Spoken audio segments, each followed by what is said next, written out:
তা বলে এই কথা ভুলবেন না, যার উপকার করবেন সে লাথি মারবে, যারে পড়াবেন সে আপনাকে মূর্খ বলে গালি দিবে, যাকে একটু ব্যবসার লাইন দেখাই দিবেন সে আপনাকে ভিক্ষুক বলে গরিব বলে হেয় করবে, যার থাকার ঘর ছিল না তাকে একটু ছাদ দিয়েছেন সে আপনাকে একদিন ঘর থেকে বের করার প্ল্যানিং করবে।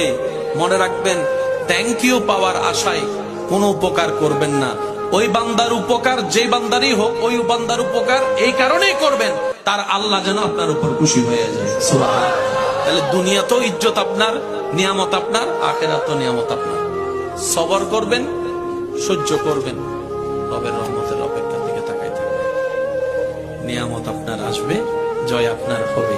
ওয়া তুইজ্জু মান তাশা ওয়া তুযিল্লু মান তাশা ওয়ালিল্লাহিল ইজ্জাতু ওয়ালিরাসূলিহি ওয়ালিল মুমিনিন। রব্বুল আলামিন আমাদের সবাইকে নেককার বান্দা হয়ে দুনিয়া থেকে ঈমান ইজ্জত নিয়ে হাসি মুখে কালিমা পড়ে যাওয়ার তৌফিক দান করুন। আমিন।